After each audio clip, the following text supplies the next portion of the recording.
আমরা তো আগের ভিডিওটাতে আমরা কি ভিএসিপিআর থিওরি পড়লাম। এখন যেটা সব কিছু কিন্তু আমরা কেন পড়ছি না, সমযোজী বন্ধনে যে সমযোজী যে যৌগগুলো তৈরি হচ্ছে তাদের আকার আকৃতিটা কেমন হবে সেটা কিন্তু আমরা ব্যাখ্যা করছি। কারণ দেখা যাচ্ছে যে থিওরিটিক্যালি এবং প্র্যাকটিক্যালি দুটোর ভ্যালু, ধরা বন্ড অ্যাঙ্গেল, বন্ড লেংথ এক হচ্ছে না, সেগুলো ব্যাখ্যা করার জন্য আমরা বিভিন্ন থিওরি দিয়ে ব্যাখ্যা করছি আর কি।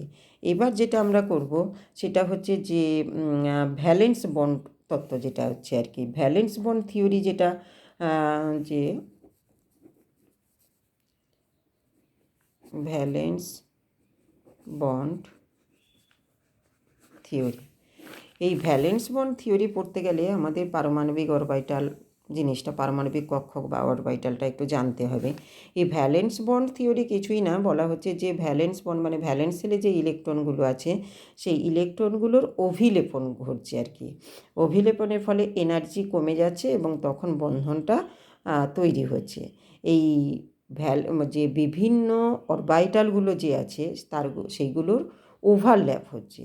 এবার এই ওভারল্যাপ অ্যাটমিক অরবিটালগুলোর যে ওভারল্যাপ হচ্ছে, অ্যাটমিক অরবিটাল বলতে আমরা কি বুঝি, যার নিউক্লিয়াসের চতুর্দিকে যে ত্রিমাত্রিক অঞ্চলে ইলেকট্রনের ঘনত্ব যেখানে বেশি সেটাকেই তো আমরা অ্যাটমিক অরবিটাল বলছি। এই অ্যাটমিক অরবিটালগুলোর মধ্যে আমরা জানি এস, পি, ডি, এফ এগুলো রয়েছে।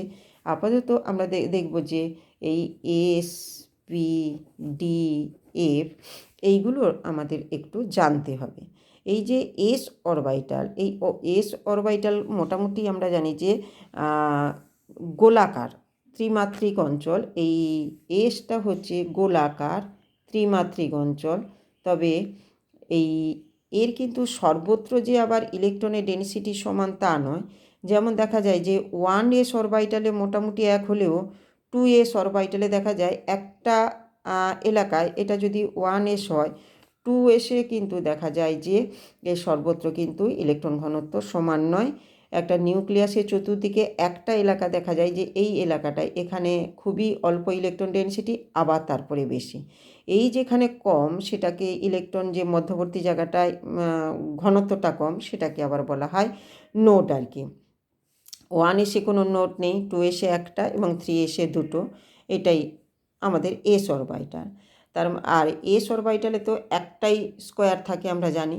এবার পিতে যে অরবিট, যেটা পিতে থাকে তিনটে, এই পি অরবিটালকে আবার আমরা পি অরবিটালের যে দুই গঠন আমরা দেখি যে এটা পিএক্স, পিওয়াই, পিজেড, এটা গেল এস। এবার পি অরবিটালকে আমরা যদি ত্রিমাত্রিকেতে দেখি, তার মানে এটা যদি এক্স অক্ষ হয়, এর দুটো নোট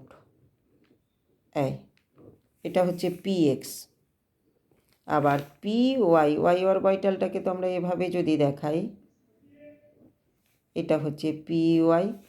আর জেডটাকে যদি আমরা এভাবেই, এটা কিন্তু এক্স, ওয়াই, আর এটা হচ্ছে জেড, এটাকে পি জেড।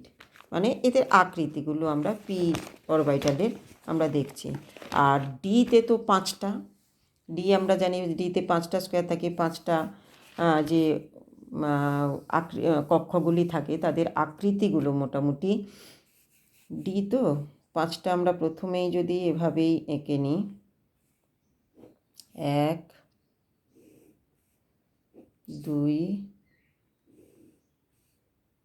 3, 4, 5টা। প্রথমেই এদিকে তো এক্স অক্ষ, এদিকে ওয়াই অক্ষ, তাহলে ডি এক্স ওয়াই যদি আমরা দেখি, ডি এক্স ওয়াই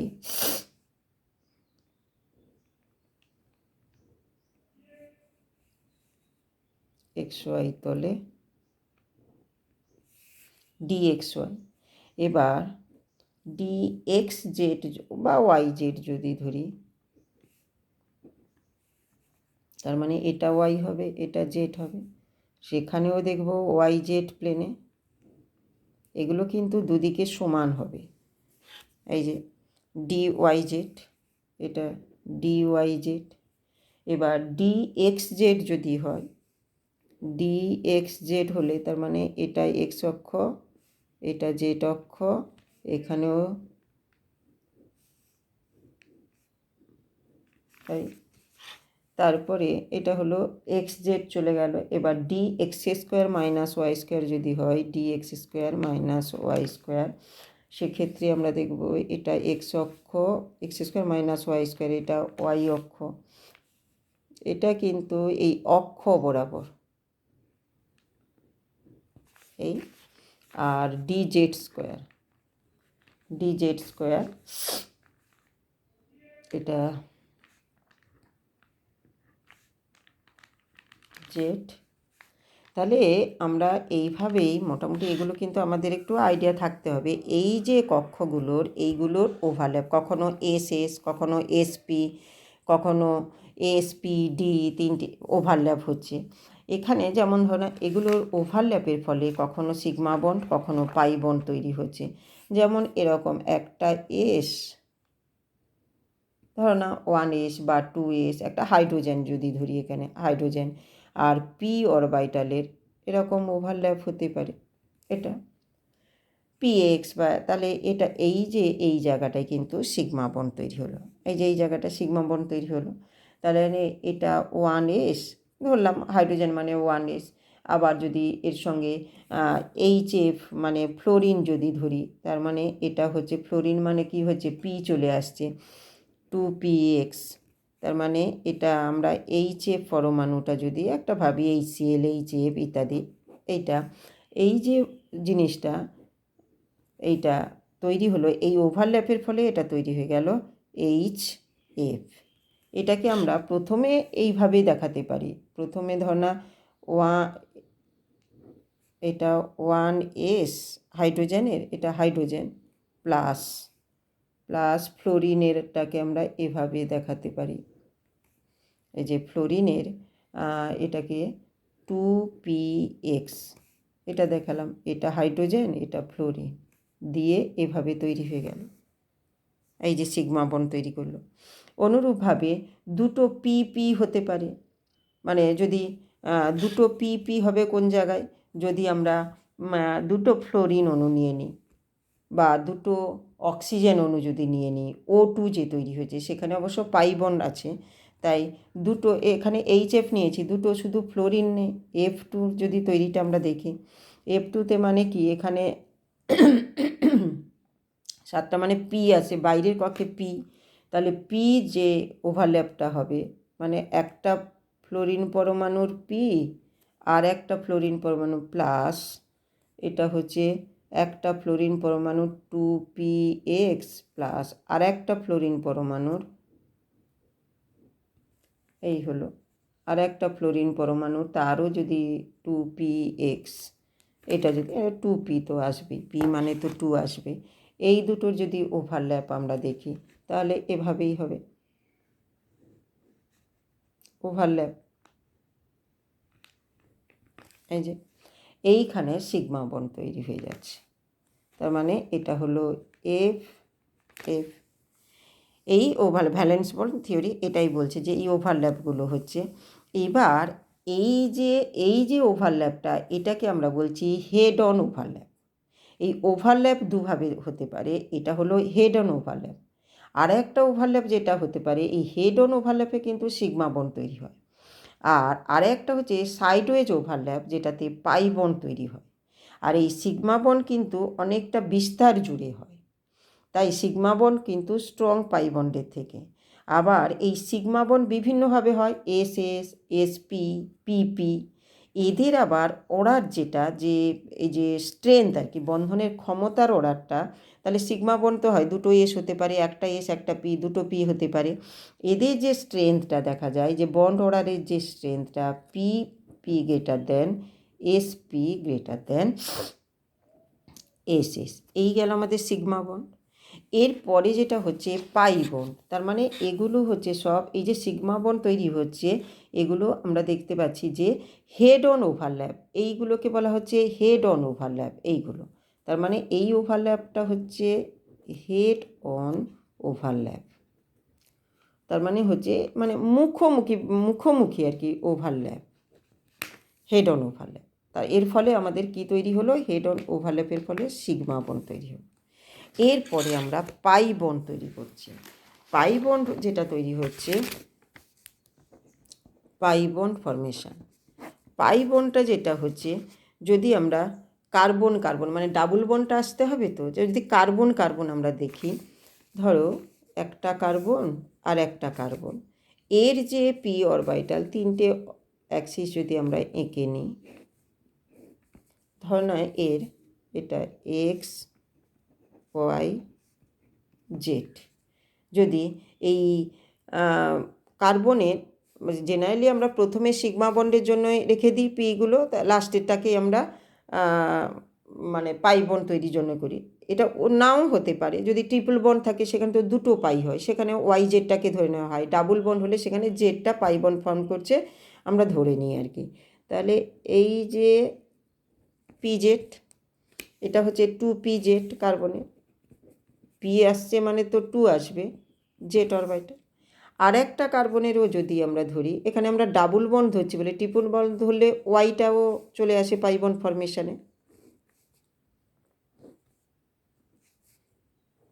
এখানে আর একটা কার্বনের, এটা 1 নম্বর কার্বন, এটা 2 নম্বর কার্বনে 2p জেড, এই যে দুটো পাই, এটা এক্স এটা ওয়াই এটা জেড, এই দুটো যে ওভারল্যাপ করছে, এই দুটো ওভারল্যাপ করে ওই এটা হচ্ছে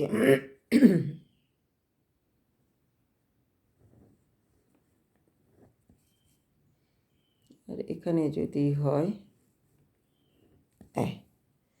এই যে ওভারল্যাপটা, এটা সাইড বাই সাইড হয়েছে, এই যে এখানে যে এটা হচ্ছে সাইড বাই সাইড ওভারল্যাপ, এক্ষেত্রে যেটা তৈরি হয় সেটা হচ্ছে অভিলেপনের ফলে যেটা তৈরি হচ্ছে পাই বন্ড। এই ওভারল্যাপটাকে বলা হচ্ছে যে এটা হচ্ছে সাইড ওয়েজ ওভারল্যাপ।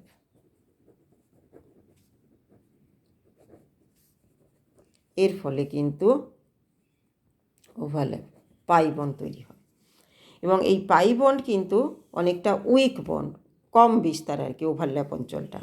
আর বা উল্টোটা বলতে পারি, এটা হচ্ছে মোর রিয়াক্টিভ আর কি, যেহেতু উইক, এটা ভাঙতে কম এনার্জি লাগে। এইভাবে তাহলে আমরা দেখছি ওভারল্যাপের ফলে কখনো সিগমা বন্ড কখনো পাই বন্ড হচ্ছে। আর যে কখনো দেখবো না যে মানে ডাবল বন্ড কিন্তু, পাই বন্ড কিন্তু একা থাকতে পারে না, সবসময় এর সঙ্গে সিগমা বন্ড থাকবেই আর কি। সিগমা বন্ড ছাড়া পাই বন্ড ফর্মেশন হয় না। ওই জন্য ডাবল বন্ড কি হচ্ছে, দুটো, একটা পাই একটা সিগমা। ট্রিপল বন্ড হচ্ছে দুটো পাই একটা সিগমা নিয়ে তৈরি হয়। এই যে ওভারল্যাপ দিয়ে কিন্তু আমরা কয়েকটা সিম্পল অণু ছাড়া জটিল যে অণুগুলোর সেগুলোর কিন্তু ব্যাখ্যা করতে পারি না। তাই আমরা যেটা পড়ব, হাইব্রিডাইজেশন দিয়ে এবার আমরা এই ওভারল্যাপ তত্ত্বটা বাদ দিয়ে এবার সংকরায়ন, যেন মিক্সড আপ, মানে এস আর পি দুটো মিক্সড আপ হয়ে এসপি ক্যারেক্টার হয়ে যাচ্ছে, মানে কোনো এস বা পি এর বিশুদ্ধ ক্যারেক্টার থাকছে না, সেটাকে আমরা বলছি এসপি হাইব্রিডাইজেশন। এই এসপি হাইব্রিডাইজেশনের ফলে যতগুলো কিন্তু অ্যাটমিক অরবিটাল মিক্সড হবে, ঠিক ততগুলো কিন্তু মানে যে শঙ্কর কক্ষর সংখ্যা কিন্তু ঠিক ততগুলোও হবে। যদি এন সংখ্যক বিশুদ্ধ পারমাণবিক কক্ষে মানে মিক্সড আপ হয়, তাহলে কিন্তু এন সংখ্যক শঙ্কর কক্ষ তৈরি করবে, হাইব্রিডাইজড অরবিটাল তৈরি করবে। যেমন একটা এস একটা পি হলে এসপি হবে, একটা এস দুটো পি হলে sp2, একটা এস তিনটে পি হলে sp3। যেমন আমরা সোজাটা যদি sp3, এর আগে আমরা টেট্রাহেড্রাল মিথেন আলোচনা করি, তাহলে আমরা এটা দেখব একটা কার্বনের মানে হাইড্রোজেনের যে এস, চারটে হাইড্রোজেন এখানে আছে, আর এই কার্বনের তো পি আছে, তার মানে sp3 হাইব্রিডাইজেশন, এটা আমরা দেখব যে এই কার্বন যে এটা রয়েছে, দেখ কার্বন পরমাণুটা কেন্দ্রীয় পরমাণু, এর যে চারটে যে রয়েছে, চারটে আবার কিভাবে না 1s, অ্যাকচুয়ালি তো কার্বনের বাইরে কক্ষে চারটে ইলেকট্রন, এগুলো কি করে যে কার্বনের অ্যাটমিক, এটা আগে দেখে নিই, এটা হচ্ছে 6, তো তাহলে 1s2 2s2 2p2, 1s2 2s2 2p2, এই যে 2s2 এটা তো জোড় থাকছে, মানে ধর গ্রাউন্ড স্টেটে 1s2 এটা পেয়ার আপ থাকছে, আর 2p2 তিনটে এরকম থাকছে। কিন্তু এরা যদি একটু এনার্জি নিয়ে নেয় বাইর থেকে, এনার্জি পেলে এই যে পেয়ারটা এটা কিন্তু তখন ভেঙে যাচ্ছে। কিভাবে হচ্ছে না, তখন এটা 1s2 তো ইনারমোস্ট ওটা থাকলোই, এবার এই যে 2s, এটা 2s1 হয়ে গেল, আর এদিকে এটা কিন্তু 2p, এটা ভেঙে গিয়ে 3। এই যে চারটে অরবিটাল তৈরি হলো, এদের কিন্তু এনার্জি লেভেল একেবারেই, তাই এটা sp3 হয়ে গেল। এনার্জি লেভেল কিন্তু একেবারেই সেম, কিন্তু এখানে কিন্তু এই যে টু কোথায়, এই যে 2s2, এটা 2s2, 1s2টা এখানে লিখিনি, এই 2s2 আর 2p2 এখানে কিন্তু এনার্জি লেভেল একটু হলেও পার্থক্য থাকে। কিন্তু যখন এরা মিক্সড আপ হয়ে যায়, হয়ে যে সংকর কক্ষ তৈরি করে, তাদের কিন্তু এনার্জি লেভেল একেবারেই সেম। এবার এই মিথেনে, এটা তো কার্বনের হলো, এবার চারটে হাইড্রোজেনের একটা করে ইলেকট্রন কী করছে, এই জায়গাগুলোই আসছে, এই যে হয়ে টোটাল কী করছে, ইলেকট্রন 4 জোড়া ইলেকট্রন জোড় তৈরি করছে, তাই এর হাইব্রিডাইজেশন sp3। অনুরূপভাবে আমরা sp2 করব। sp2 হতে গেলে সেখানে আমরা দেখতে পাচ্ছি যে এই p এর আর একটা ইলেকট্রন কিন্তু যেটা পাই বন্ড তৈরি করতে চলে যাচ্ছে। এক্ষেত্রে যদি আমরা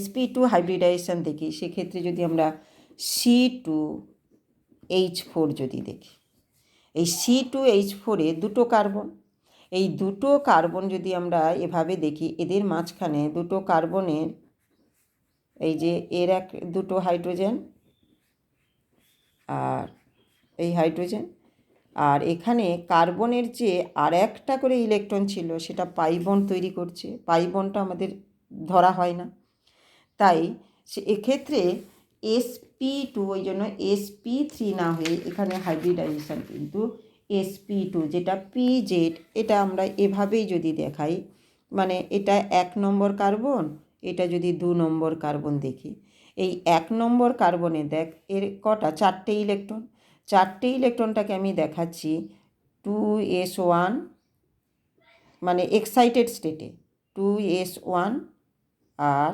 সবগুলোতে এনার্জি হাইব্রিডাইজড হয়ে গেলে, মিক্সড আপ হয়ে গেলে সবগুলোর এনার্জি লেভেল সেম হয়ে যাচ্ছে 2p3। তো এটাকে আমি আরও px py pz করে দিচ্ছি, px py pz।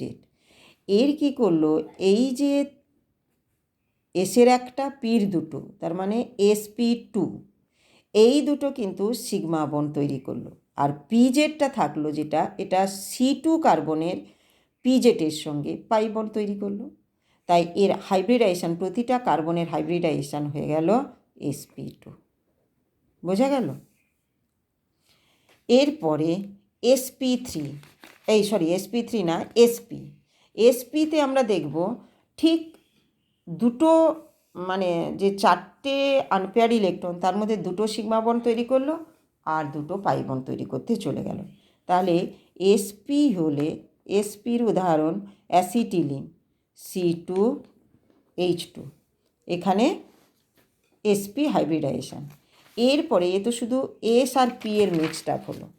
এরপরে যদি আমরা দেখি যে sp, এই যে অ্যাসিটিলিন, তো এটা হয়ে গেল। এবার যদি এত সময় s আর p-র হাইব্রিডাইজড আমরা দেখলাম, এবার sp-d, এই তিনটে কক্ষে যদি হাইব্রিডাইজেশন আমরা দেখি, সেক্ষেত্রে আমরা দেখব যে এই যে sp3d, মানে sp3 পর্যন্ত আমরা পড়েছিলাম, এবার sp3d, একটা d যদি আসে, এবার এই sp3 হাইব্রিডাইজেশনের ক্ষেত্রে আমরা দেখতে পাচ্ছি যে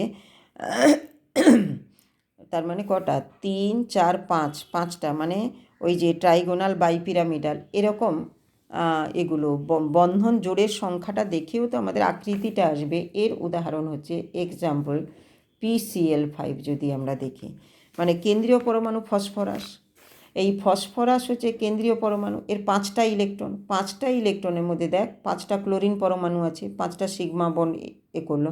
তার মানে এই ফসফরাসের যে ফসফরাসের কত পি পি মানে 2s2 2p3, তার মানে 2p3 আর 2, এর তো ভ্যাকেন্ট ডি অরবিটাল আছে, তাই তো 2s2 আর 2p3 আর ফসফরাস ভ্যাকেন্ট ডি অরবিটাল আছে আর 3ডিতে 5টা। এটা কি করছে, যখন জিএস থাকছে তখন এটা 2s2 এভাবে থাকছে, তারপরে 2p3 এই জিনিসটা হচ্ছে, তারপরে আছে কত 3ডিতে কটা আছে 5টা, 1 2 3 2 5টা। এবার যখন এক্সাইটেড মানে এনার্জি যখন নিচ্ছে দেখ, তখন এটা কত হয়ে যাচ্ছে 2s1 2p3 আর একটা আছে 3 একে 4টে হয়েছে, এটা কি হলো ডিতে চলে গেল, 1 2 3 5 এখানে চলে এলো। তার মানে এসের একটা, পির 3টে, এটা কি 2p3 আর 3d1। তার মানে এটা যেটা হাইব্রিডাইজেশনটা যেটা দাঁড়াচ্ছে, এটা হচ্ছে sp3d। এখানে 5টা ক্লোরিনের একটা করে ইলেকট্রন এসে পেয়ার্ড আপ হচ্ছে, এই যে হলো। তাহলে sp3d, আর যেহেতু 5টা আছে, 5টা বন্ড তৈরি হচ্ছে, তাহলে স্ট্রাকচারটা কি হবে ট্রাইগোনাল বাইপিরামিডাল, যেটা আমরা দেখলাম। এই যে একটা ট্রাইগোনাল ফসফরাস, এখানে ক্লোরিন ক্লোরিন, এই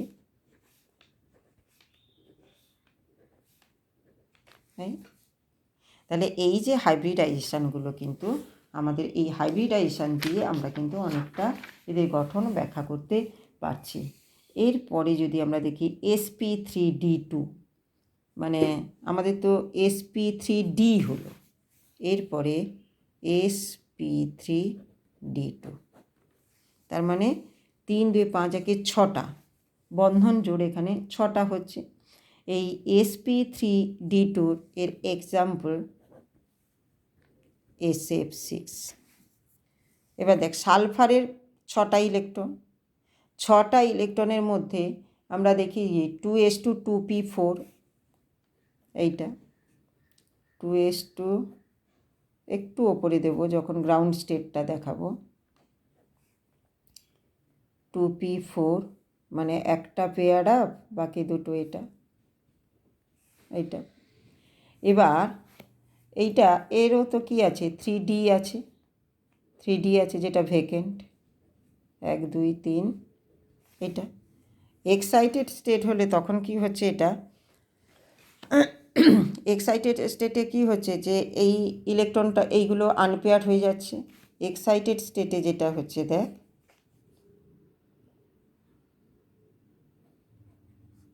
টু s1 2p3 আর দুটো, আরও দুটো 2 3 5, এখানে দুটো চলে আসছে। তার মানে sp3d2 বন্ধন জোড়ের সংখ্যা 3 2 5 একে 6, তার মানে এটা কী হবে অক্টাহেড্রাল, একটু আগেই আমরা দেখেছি অক্টাহেড্রাল। অনুরূপভাবে যদি sp3d3 সেটাই এরপরে যদি 7টা থাকে আর কি, সেটার যে স্ট্রাকচারটা sp3d2 পর্যন্ত আমাদের হলো। এরপরে যেটা হচ্ছে sp3d3, তার মানে 3 3 6 একে 7টা।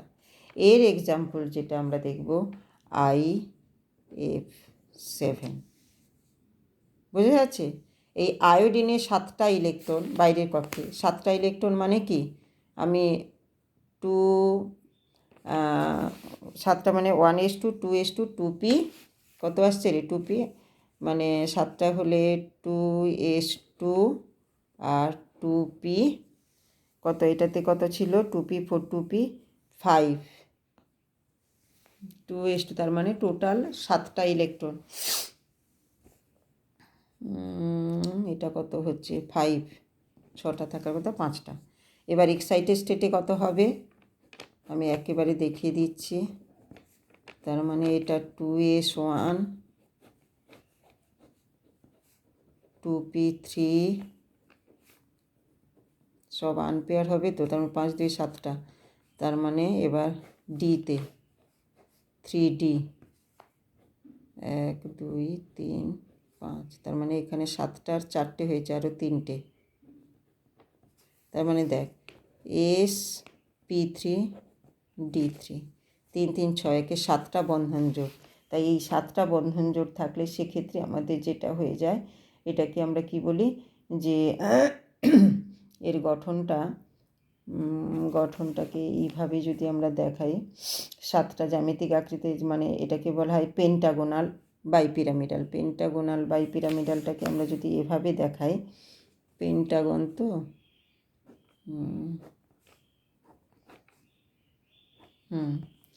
যদি এখানে কে থাকছে, মেনটা আমরা নিয়েছি আয়োডিন, তার মানে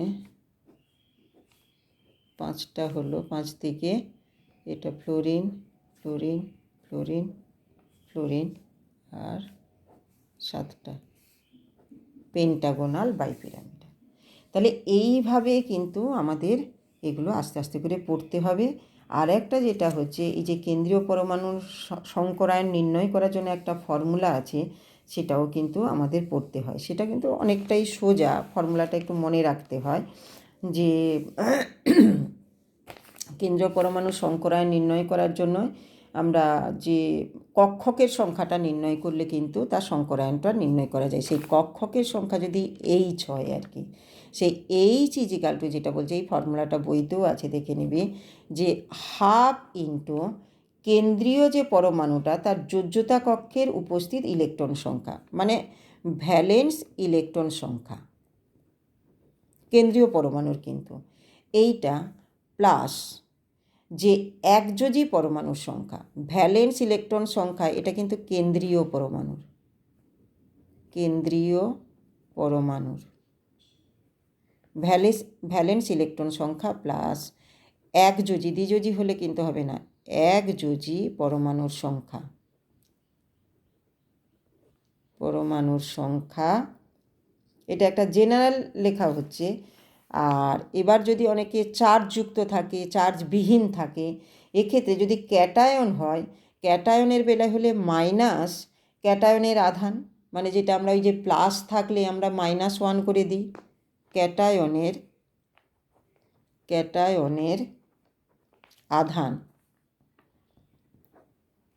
আধান, বা যদি অ্যানায়ন থাকে সেক্ষেত্রে হবে প্লাস। আমরা ওই যে ইলেকট্রন নেগেটিভ, যেমন NO3 মাইনাস থাকতে একটা ইলেকট্রনকে ধরে নিয়েছিলাম, একটা মাইনাস ছিল বলে, অ্যানায়নের আধান।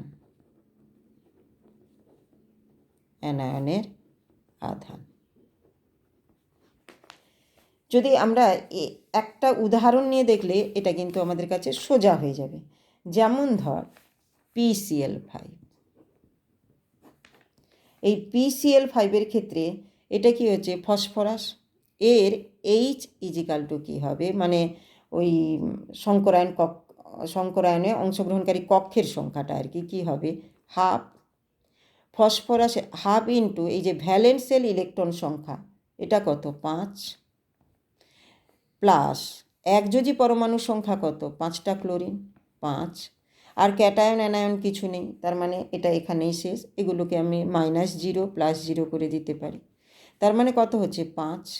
তাহলে সংকরায়ন কক্ষের সংখ্যা যদি 5 হয়, কেন্দ্রীয় পরমাণু যে হাইব্রিডাইজেশন হবে সেটা আমরা 5টা কীভাবে আসে না, sp3d, পির 3টে, এসের একটা, এইটা এভাবেই কিন্তু আমাদের সংকরায়নগুলো নির্ণয় করতে হয়।